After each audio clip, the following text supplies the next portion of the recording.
There is an iron blade resting on Gary's throat. The man holding it has not sharpened it this week. He is telling a story to the whole room. He is at the good part, and he is not looking at the blade. 1 shave, 0 soap. This is Rome, 95 A.D.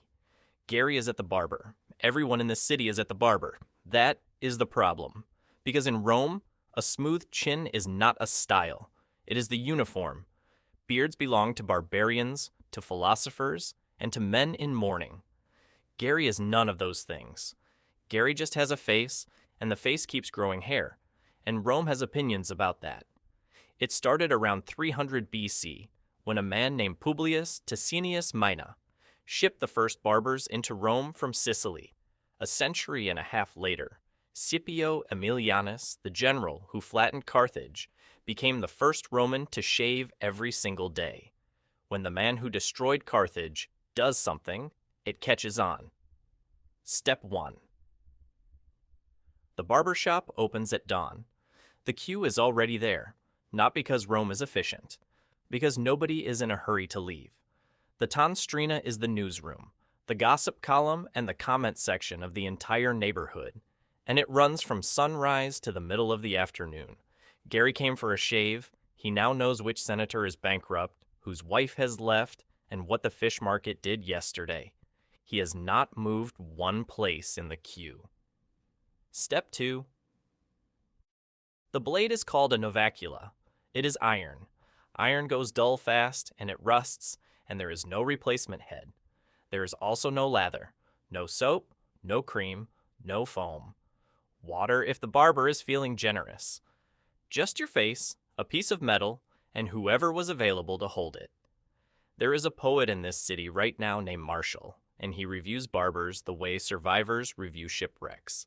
He writes about one named Eutripulus, who shaves so slowly that by the time he finishes a cheek, a new beard has grown on the first one.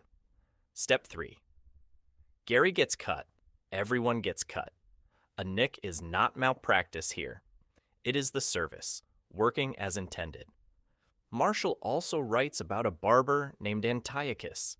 He says the scars on his own chin look like the face of an old boxer, and his published advice, nearly word for word, is this: whoever does not wish to go down to the river of the dead should avoid the barber Antiochus.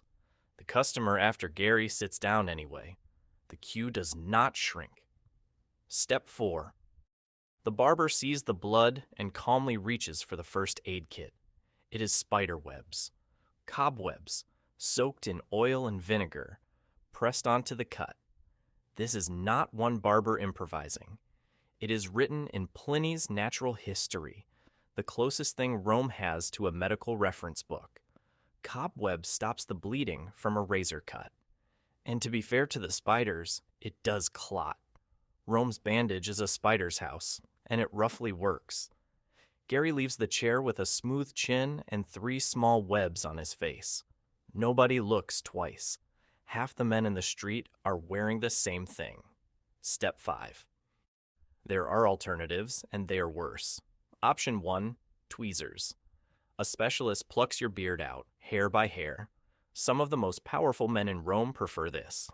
Option 2, depilatory cream, made from things like resin and pitch. The theory is that ripping or dissolving is an upgrade on scraping. Option 3, for finishing. Rub the stubble down with pumice. Sandpaper for your face. The Emperor Augustus used to sit through his shave, signing paperwork and reading letters. Historians record it as an odd habit. It might have been a coping mechanism. Gary does the math. Cut every visit. Webs on his face. Half a morning in the queue, every second day, forever. So he asks the room the obvious question: what if he just grew the beard? The room goes quiet. A beard means you are a philosopher, and Gary cannot afford the follow-up questions. Or it means you are in mourning, and strangers will start offering condolences. Or it means you are a barbarian, which in Rome is a career-ending look. Stubble is not freedom. Stubble is a rumor about you. Gary sits back down. He will be here again the day after tomorrow. So will everyone else. And Rome has never doubted that this is important. A boy's first shave is a religious ceremony with a name, the depositio barbae, and the clippings are offered to the gods. A generation ago, the Emperor Nero shaved for the first time, sealed the hairs in a gold box studded with pearls, and dedicated it on the Capitol, a box of teenage stubble, in the holiest place in Rome. Gary's troubles are not confined to 1 century. History is long, and Gary lives in all of it.